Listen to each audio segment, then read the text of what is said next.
So this lecture is something that's very near and dear to my heart.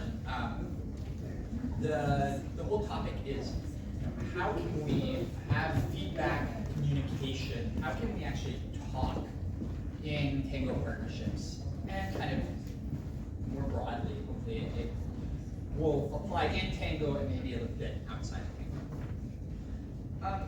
And just to start is, I would say that when you tend to hear in Tango about feedback, about discussion, it's literally a win, not, right? So, if you look on your Facebook feed, if you look, talk with people, there's going to be a lot of, okay, this person gave me feedback when I didn't ask for it. They shouldn't have done that. This person was in the class and they're giving feedback to a student, they're not the teacher, right?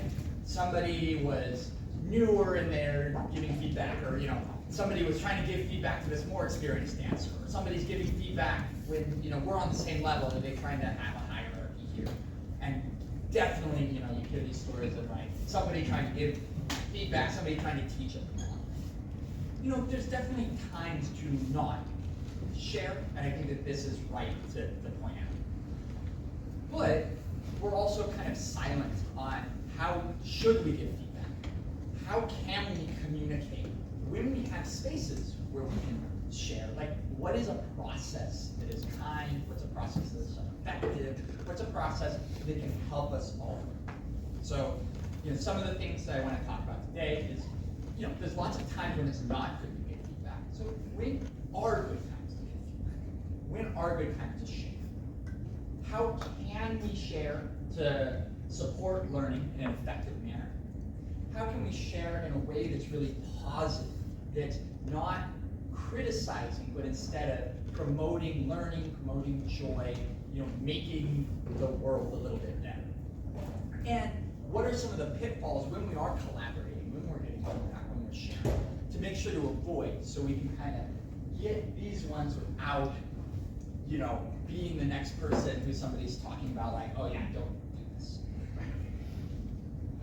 So, my PhD is in economics. I'm an economist. Of course, we have to think of this. I'm so happy that I've been meeting more and more econ tango dancers. Oh God, we got this collection. So, let's talk about benefits and costs. So there's some very good benefits of discussing sharing. One of them is it's a very cheap way to learn. Private lessons can be very expensive. Workshops can be very expensive. Having a friend tell you, hey, I learned this, here's how I do it, is free. So free is cheaper than very expensive. It also can be very effective, right? Maybe a private lesson you get 1 hour. But if you have friends that you're communicating, you're talking about the stuff, you're sharing, right?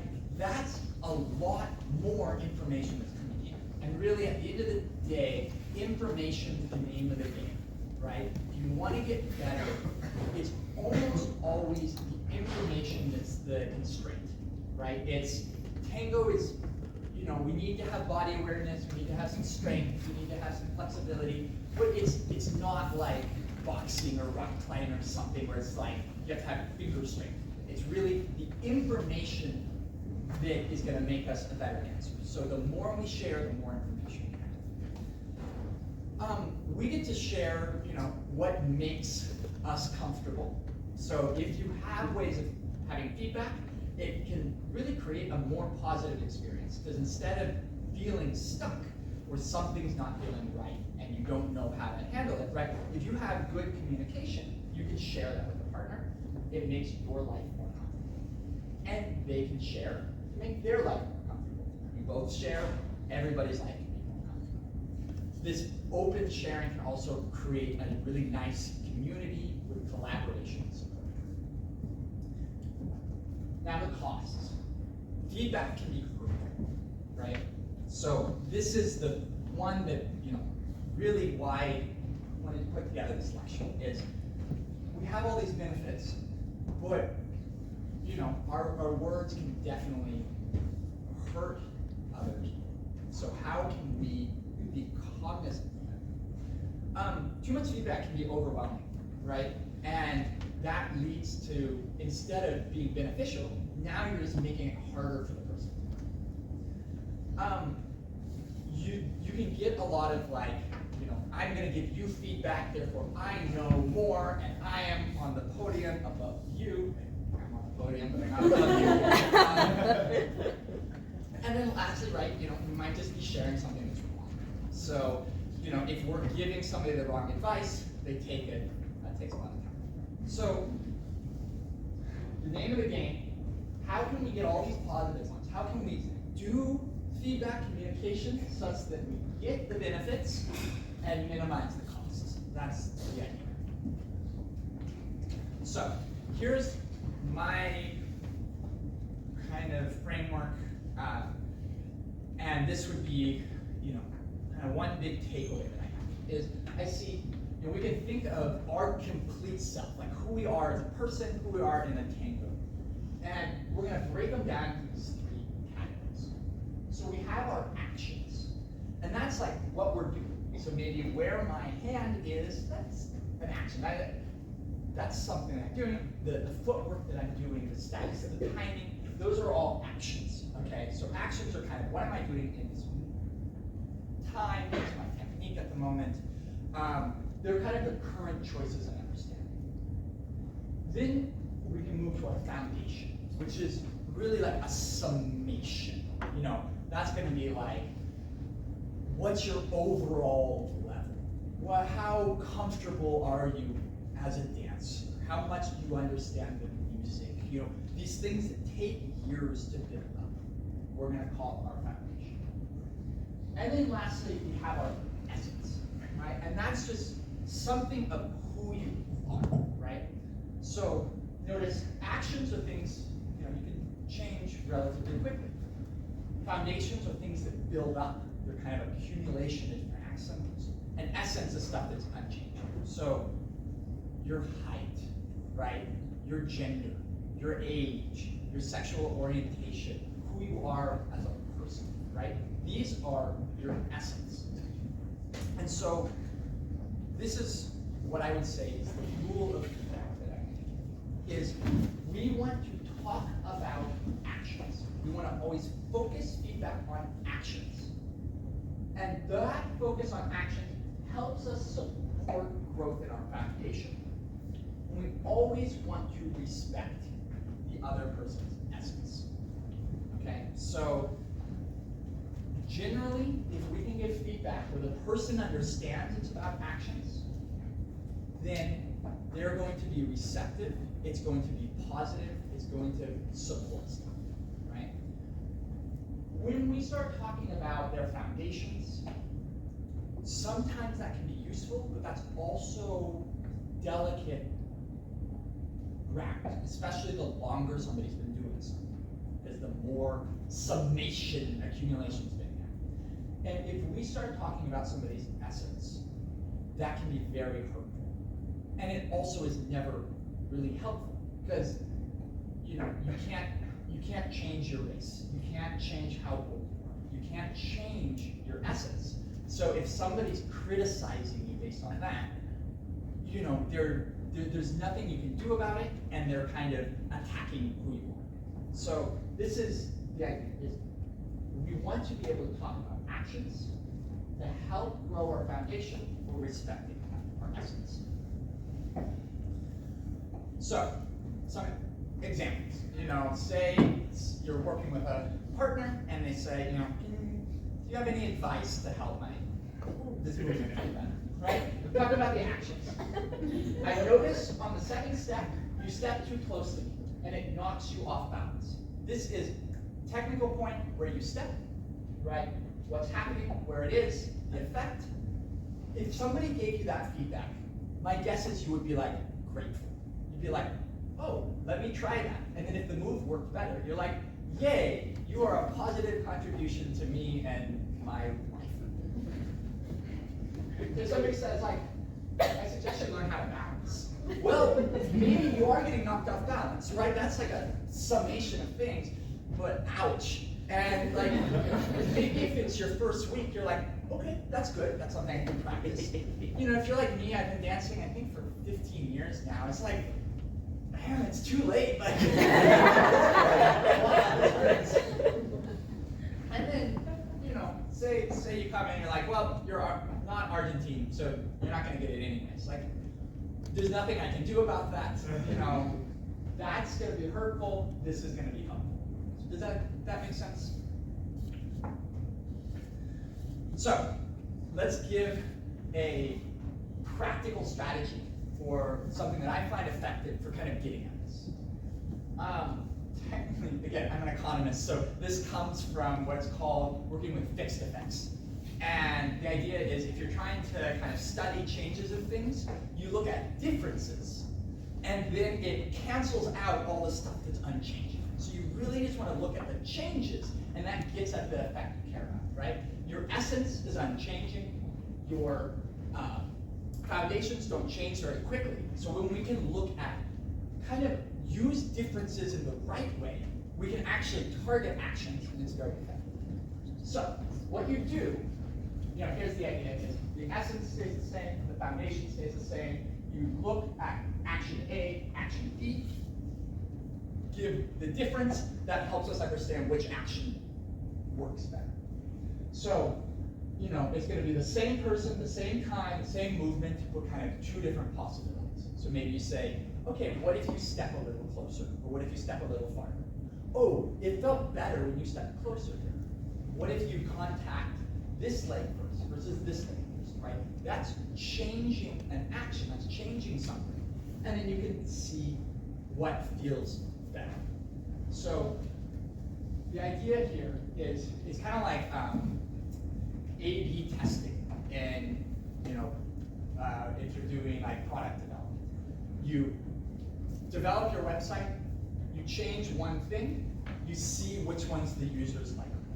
Okay, so here you try a step, you try a movement, you change one thing, you see which one likes it. To give maybe another analogy of this, which is, you know, you can think of is, you might have times where a partner will come up and say like, do I look good in this outfit? Right? Now, if you say you look beautiful, you are affirming their essence, and you're affirming, you know, the amount of knowledge they have about skincare products and all that. But it doesn't give them much on whether the dress looks nice. And if you say, nah, this is attacking the whole of them, so they might read it as like, oh, that's not a nice dress. Or they might read it as like, ooh, ouch, right? That hits here.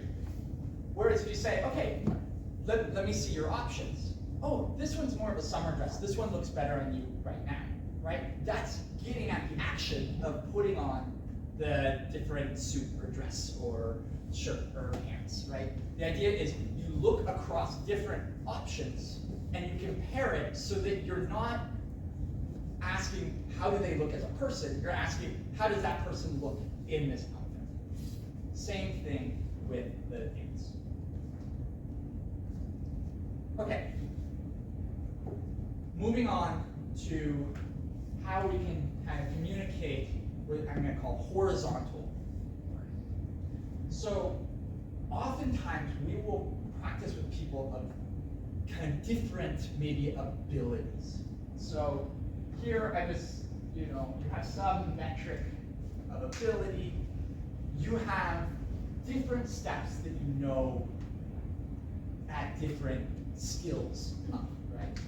So this is me, this is you, right? We picked 3 movements in kind of the continuum of all the movements we know. Notice you know stuff a little bit better on average. Your best move is better than my best move. Your worst move is better than my worst move. So we can say that you are a better dancer, but we can still work together on an equal footing. So some things we could do is maybe I know move B better than you know. So if we want to have where maybe I teach you something and you teach me something, well, there's a movement that I can teach you something. Just because you're better on average doesn't mean you're better in specific. And if we understand that, then now we can have equality in our communication. We can horizontally communicate instead of trying to say, you're better, therefore you teach me. We could maybe have some moves where we're equal to, right? There we can both work on it together. So the idea is that, even if there's a difference, right, we can still work horizontally together. Something too is that it's often easier to see what needs fixing from the outside. I did rock climbing for many years, and this is most apparent in rock climbing, because rock climbing is very hard physically. It is not easy to hold on. And there's kind of two ways of understanding. One is knowing the moves that you need to do, and the other is doing the moves. So from the outside, you can see often what the person needs to do to make it a little easier to get to the top. Whereas it's much harder to physically do that, which means that you can actually give feedback that's helpful, even if that person is more skilled. Once we understand this, we can start allowing ourselves to not place a ranking on feedback, right? Because that's going to start kind of killing the conversation. If I tell you something, therefore I am better. Well, if you don't think I'm better than you, then that's dying. You don't want to hear it, right? Or, whereas if the communication is not giving a hierarchy, then now we can communicate. So this is actually going to be something that's really important. The one thing I will say, by far the most important thing to do here, is if you're both sharing movements or steps, always at least try the thing the other person shared. Okay? That's going to be just the one takeaway that I would say is, if whenever somebody shares something, you at least try it. You don't have to keep working on it all in practice, but at least try it. It allows you to be in the situation of you are receiving from the other person. And then when you share, if they try it, they're receiving from you. Once you're both receiving, now you have an equality. If they share something and you go yeah, I got that. Now you're not receiving, right? You are now trying to build a hierarchy. So that would be the one rule here is, if somebody offers you something and you're learning, at least try it.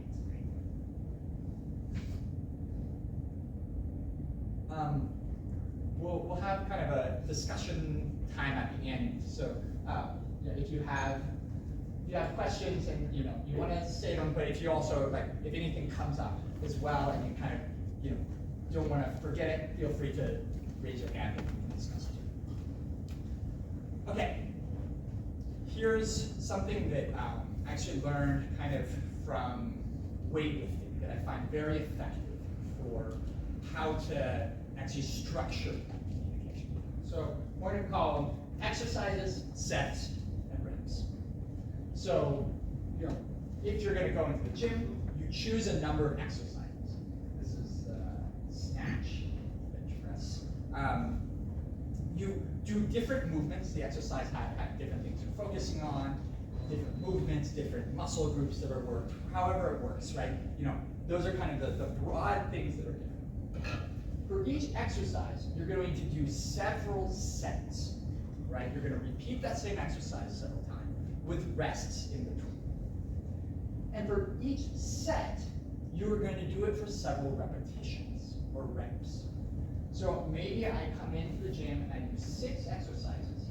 Each of those exercises I do for 4 sets, and each of those I do for 5 reps. So what I would do, I'd come in, I would set up the bench, 1, 2, 3, 4, 5, re-rack it, take a break, do that 3 more times. I did my first exercise. I go, repeat that with different exercises.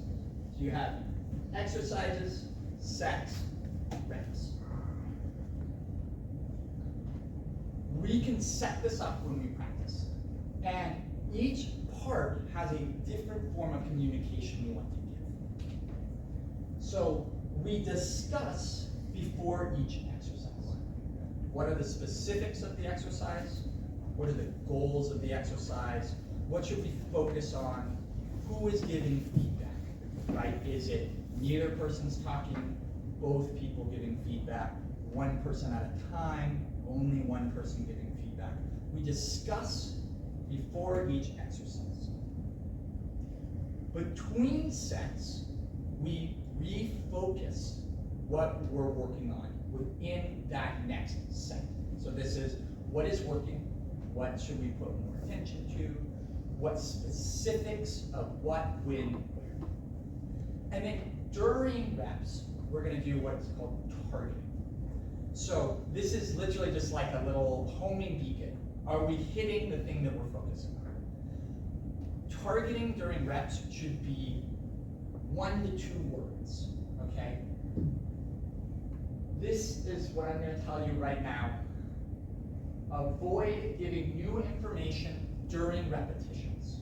So something you'll see all the time, and it's unfortunate, is you'll see somebody teaching somebody how to do ochos, and they're talking as they're doing the ochos. Okay, so now you should be on your left foot, and now you pivot here, right? That's too late. You can't receive the information and do it. What you want to do, you say, okay, we're going to work on ochos. This is an ocho. You show it, right? Boom, boom. Here's the key thing, one weight at a time, right? And then you say, okay, let's try that.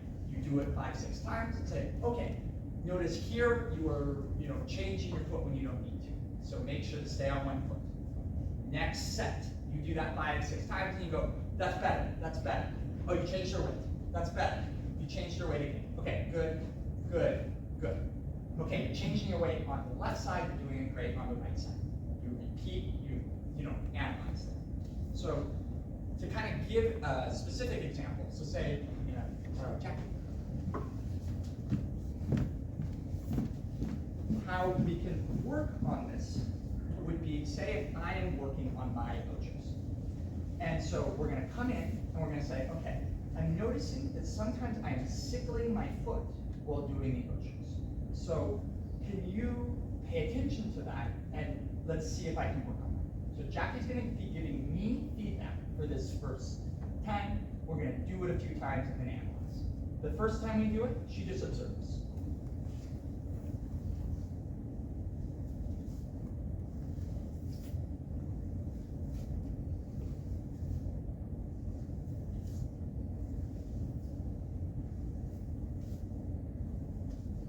So see, we did one set, 5 to 6 repetitions, right?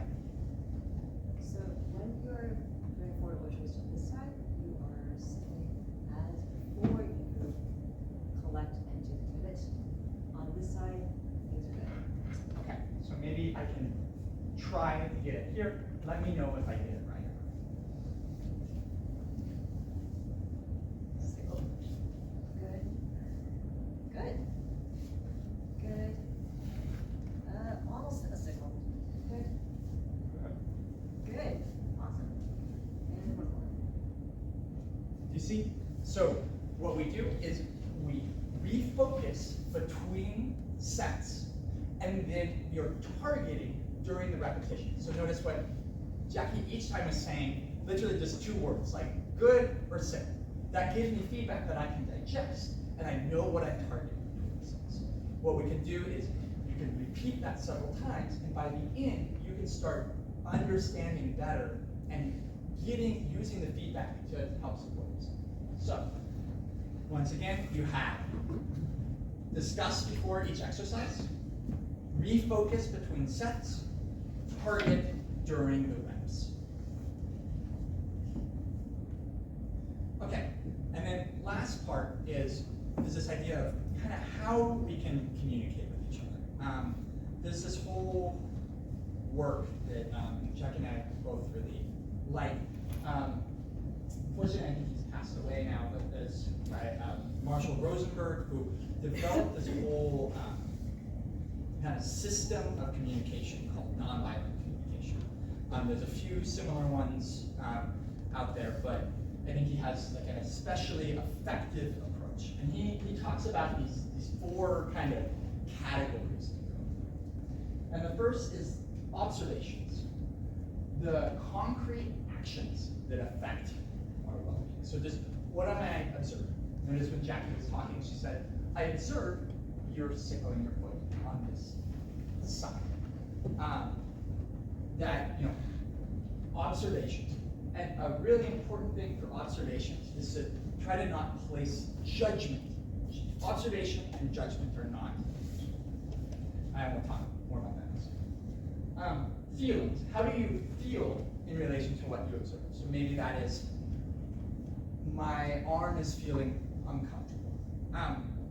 Feelings are things that are internal, not external. So I am feeling you are hurting is not the same as my arm is hurting.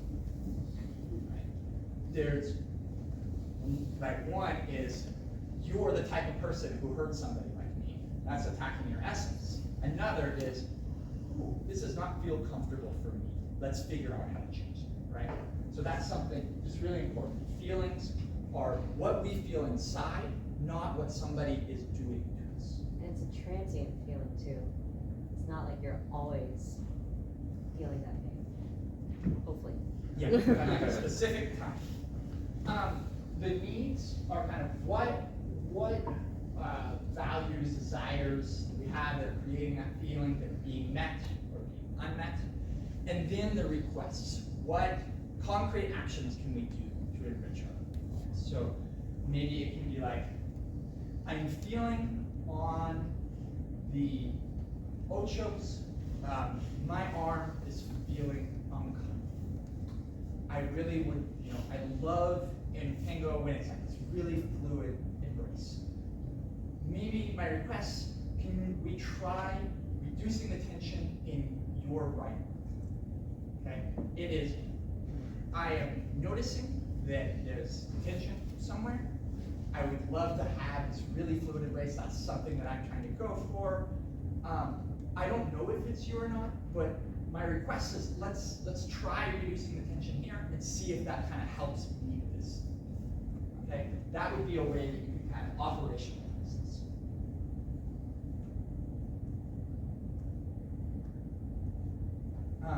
Okay, this is something. Well, it's generally good to start with the observations and feelings before moving to the needs and requests. So, especially if you're communicating with kind of this like higher stakes on the line, once you've gotten to that point, you're in the repetitions and you're targeting with one word, so you can say like soften. Like that's an okay for the repetitions part where you boil down to one word. But if you're kind of working with somebody and you can just tell them, instead of saying, relax your embrace, you could maybe say, I'm noticing that I have some stiffness. I would love to have a really smooth embrace. Let's both try softening our embrace and see if this works. Like that's the observation, the needs, the feelings, and then the request of softening the embrace. Here's something just to kind of put. I love this quote of the observing without evaluating is the highest form of human intelligence. Okay, and it's very, very, very challenging. And I see this all the time of somebody, experiences something that somebody else does, and they place a judgment of what that person should be doing, how they should act, what should happen in the community. They judge that person, they evaluate. Somebody new comes into the tango scene and walks up to you and asks you to dance, and you go, Tango, we have cabaseo here. This person should be cabaseoing me or marauding me. Therefore, they're a bad person, right? Therefore, I should be mean to them or right? Like, the observation is that generally in Tango, we kind of have this cabaseo thing going on. Somebody came up and just won. It doesn't put a value judgment to them, right? You can observe, well, why did they do that? There's so many, there's so many reasons why that can happen, and the judgment of them as a person does not need to come from the observation of their actions, right? The judgment of this person, because the embrace is not feeling comfortable means they don't care about me, means like they're a bad person, right? That's evaluating them based on the observation that it's kind of a stiff embrace, right? So these things, observe, but try not to evaluate, right? Because evaluating, again, starts to attack somebody's essence. You are not good, you are good, this is good, that's not good, right? That starts to get at your essence, whereas like, observe that this is kind of stiff. It's just, that's an action. Maybe it needs to be a little bit more stiff to get the movement to it. So yeah, observations are what we notice, what we see, hear, and feel, right? It should be specific to a general time and context, and does not place a value judgment. Whereas evaluations are like what we label, what we judge, how we assign blame. You see that observations are generally time-specific, context-specific. Evaluations are generalization. You always, you never, right? These are evaluations. Who you are as a person, not the last 3 times you did it, right? The last 3 times you signal versus you never get your full. Oftentimes, we evaluate ourselves the most, and I will say, if you want to practice communicating effectively to other people, we talk to ourselves more than anybody else. That gives you a lot of practice. So, this is an evaluation, right? I am sickling my foot before pivoting on the front ochos. That's an observation. Ugh, I suck at ochos. That's an evaluation.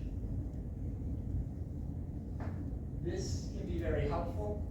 I actually don't believe that that one over there is helpful. I think a lot of people think that we can criticize our way to competency. Observe your way to competency, right? Remove the evaluation and add more observations. Especially because the more we evaluate, the more we look away, right? When you observe, you can start noticing all sorts of things, good. I mean, once you start, there I almost caught myself. Once you start, removing the words good, bad, great, horrible, right? You can start observing all sorts of things. But once you say, oh, that's bad, you don't look at the bad thing, right? Therefore you don't look, therefore you're not observing. And then here's a metaphor that I just want to give. I think about a lot when I am considering giving feedback, considering how stuff works. I feel like Tango, when I was a kid, we had these 3-pane mirrors and you could turn them. We would have a laser pointer. I feel like Tango is 2 mirrors facing each other. Right? We experience the reflection of our own self through our partner. So this happens all the time, right? I'm feeling discomfort. It's because my partner's arm is stiff. Okay, right? That's my discomfort mirroring what they're doing. Why is it stiff? Because I'm knocking them off balance. They're mirroring what I'm doing. Why am I knocking them off balance? Because they're moving too quickly. They're not keeping up, right? My knocking them off balance is because they're not moving in the right. Why are they moving too quickly? Well, it's because I'm leaving too late, right? It reflects. So maybe this is the root cause. Maybe it goes down several more layers, right? We can keep mirroring each other. But the thing is that we can start observing, oh wow, my arm's feeling discomfort, and we can start analyzing that. Whereas if I say, you're too stiff, well yeah, but is it really their problem? Or is it a mirror reflecting several times that I only see that, right? So I would say that we want to observe a lot, but be honest with your observations, but show humility in assigning blame. Because oftentimes we're the cause of our own suffering, right? Oftentimes what we're feeling as our partner's not doing is our own cause. And I actually can't tell you how many times when Jackie and I are practicing, I'll have times where like I'm about to say, can you fix this? And then I notice something in myself. I change that thing, and suddenly she magically understood what I wanted her to fix, right? Like, it's amazing how often we can change that. Or, I found this, I've been learning how to follow more, and I've had so many times where at first I'm feeling like the lead in, like, wow, everybody seems to like dancing with this person, but they're not very good. And then I get a little better, and I'm like, oh wow, suddenly when I'm a little calmer, they're very good. Look at how much they learned in a week.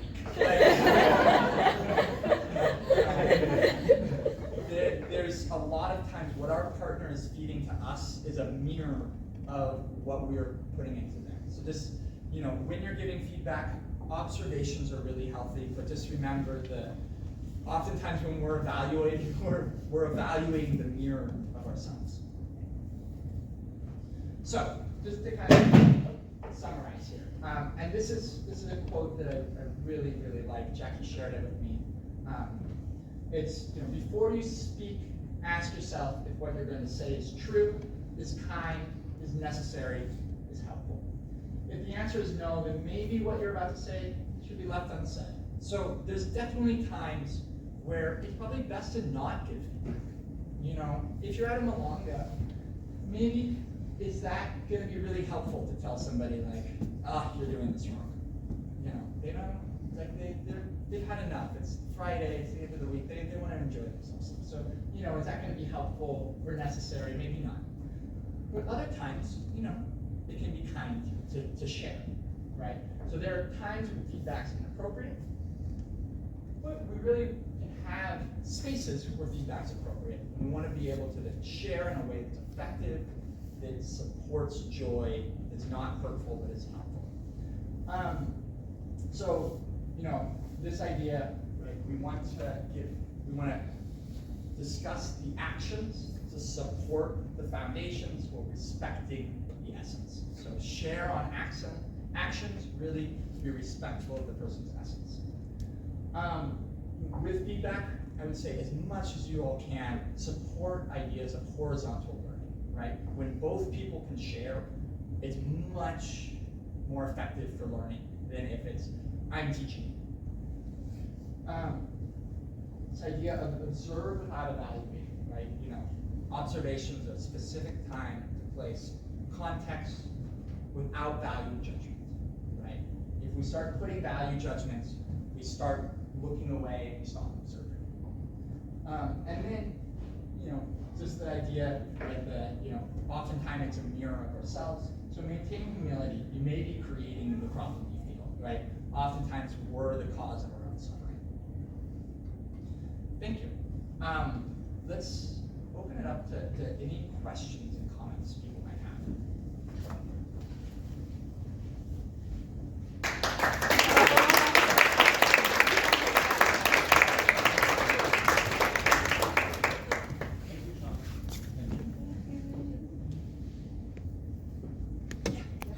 Find spaces of horizontal learning? Really good question.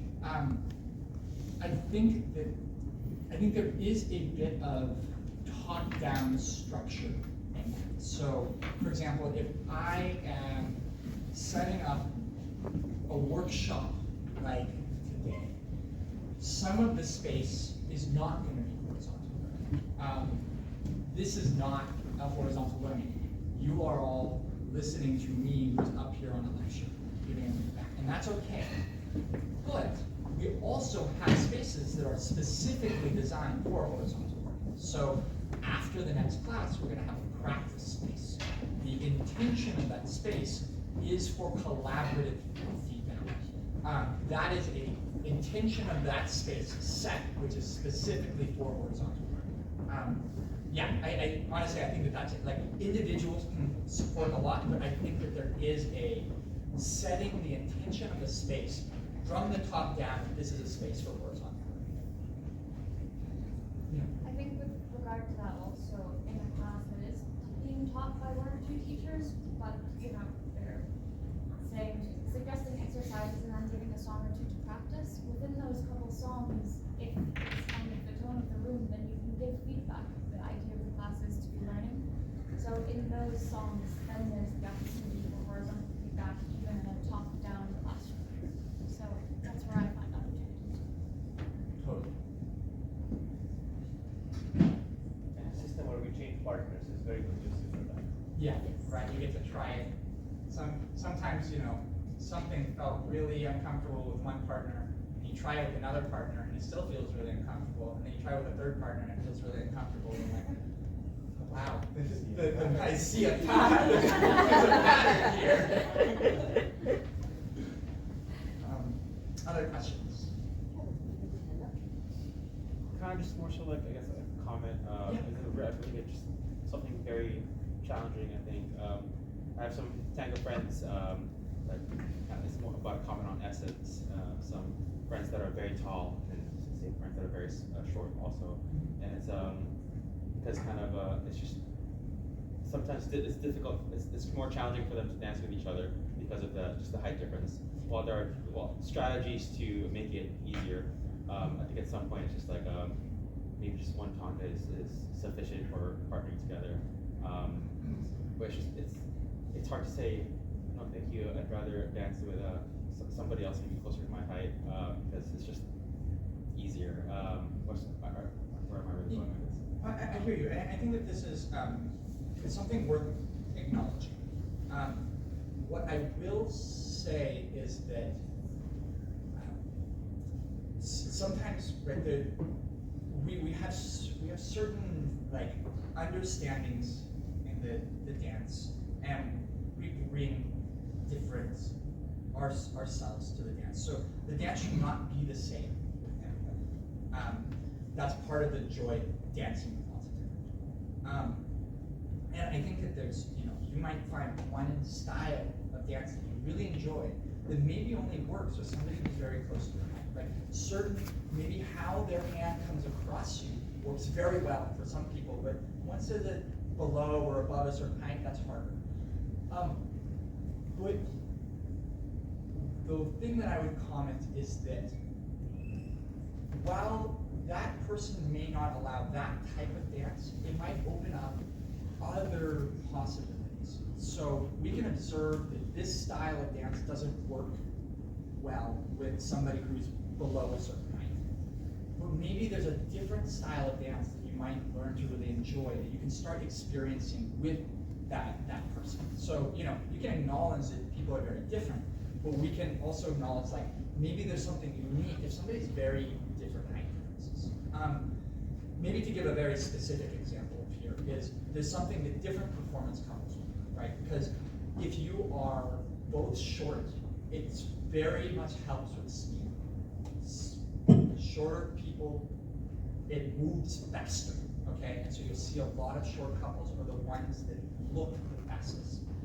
Long couples can walk the farthest. So it's, you'll see that, and literally couples will use this to their effect. Oftentimes couples with very different height differences, that can be effective for things like this. So you're not going to use the same movements, but there are things that, while it might close off one avenue, it offers other possibilities. Can I add, just because you mentioned it, I remembered that was there a lot. If you want to see a performance of two people who have very different heights, you go to YouTube and you look at Yale Tango Festival 2015, and you look up Alex Krebs and Rebecca Schulman performance, and it was amazing.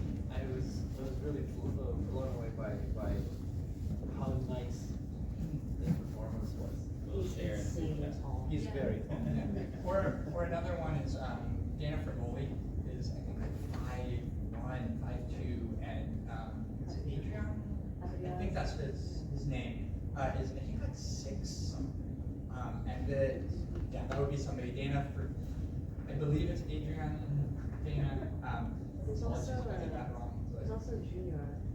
Junior Sevilla, And Guadalupe, Guadalupe. yeah, he's above 6 feet tall. They do lots of lifts, but yeah, so it's not gonna be the same dance. And with different people, right, they're gonna have different essences, so you're gonna dance differently, but allow for different possibilities. I wanted to ask, do you have advice, or like, what do you do when you're in a situation where you feel like you're trying to maybe do some horizontal learning, but you just get, like, the other person, you might not feel like they're very genuine, or something like that, like, how do you approach that? Yeah, it's a really good question, and I wish I maybe had better answers. So, one thing is that, learning can be cold.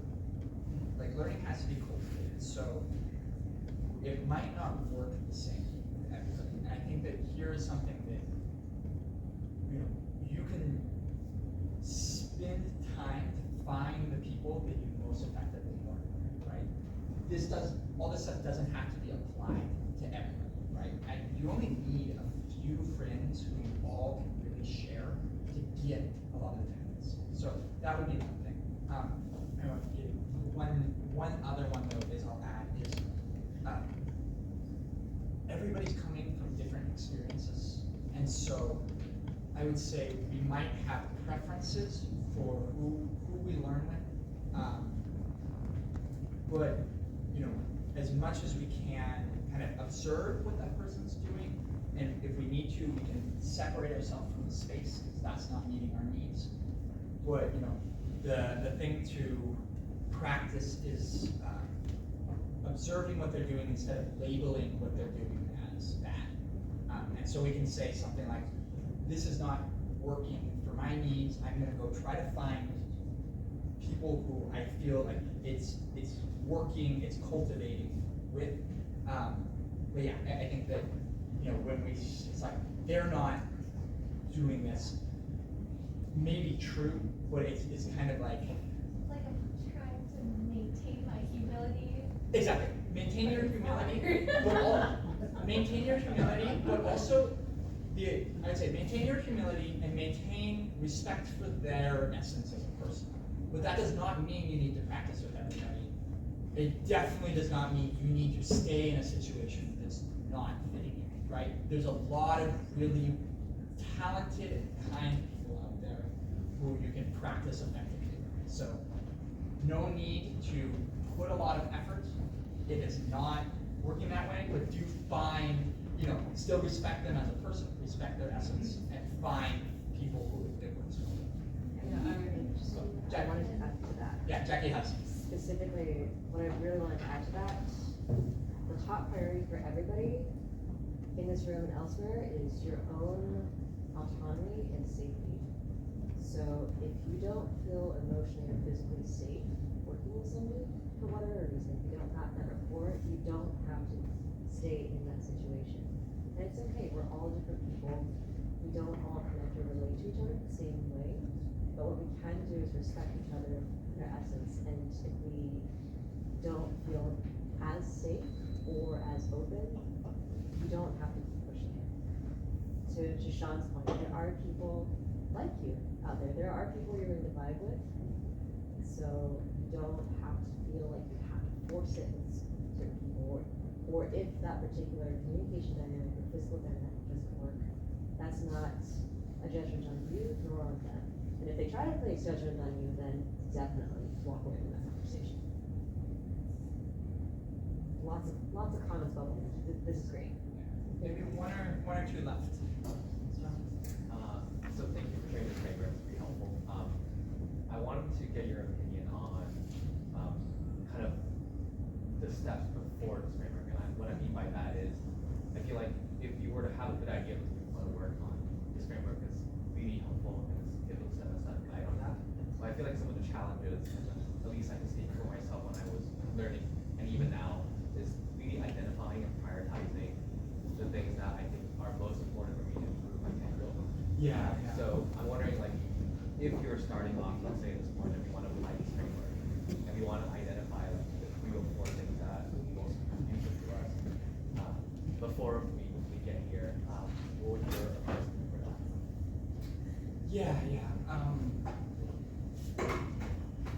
guess maybe, I'll just give what came to mind right away, is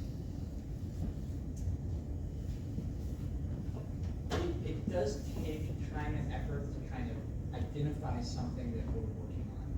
And there, we have to put that time in. I think sometimes the challenge is that we think we have to switch to new topics more often than it's actually best for us to switch. And you know, every time I come into practice, I'm having to switch to a new thing. That's a lot of time, and then you might feel like I don't know what I'm working on. So my advice, actually, the newer we are, the longer it takes to kind of build up in a topic. So pick fewer things for longer. Maybe like spend 30 minutes and literally write 3 things down somewhere, and those are your 3 for the next 2 months. And whenever you come into practice, those are the 3 things. And it can literally even, like, and especially for leaders when we're starting, remembering the steps is a huge barrier for the rest of the process. You know, I don't know, like, the longer we go on in Tango, the easier it is to forget how challenging it is to start framing what the steps are. So literally you could pick 3 steps, 3 months, just remembering those steps. That would be something to say.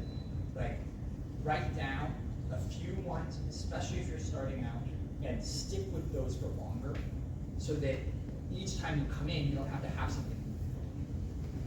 You know, that's helpful. Yeah, and I think within that, if you are in a place of horizontal learning, if you tell the person I'm working on this set very generally, you can ask for specific feedback about a person's technique in that set. And in that way, it will vary each time, which can, help keep you motivated, because sometimes it can feel demoralizing. I've been working on your outside layout for the last 6 months. But when followers are giving you different feedback about the aspect of it that is improving or needs more work, then it's re-energizing. So like continuing to ask for that is something that I think leaders in general don't often take advantage of to the extent they could. But I find it very energizing when it is given. And when you open the door up, then follows, even depending on like various levels, are going to feel more comfortable giving you feedback, because often we still have this perception of hierarchy. We don't want to insult someone, even if you're approaching it from like a very level place, your own perception, not the other person doesn't know it. I think also, especially in a practice setting, regularly asking for feedback, like open-ended feedback from different people, will allow you to kind of collect information so you can see more patterns. So if like, you just say, oh, let's just dance a song and let me know if you notice anything, and you do that with 3 people, and the 3 people all say different things, except they all say, oh, your shoulder's a little bit up. So maybe, how you're dancing with different people is different, except that your shoulder is up. And so that's the thing that's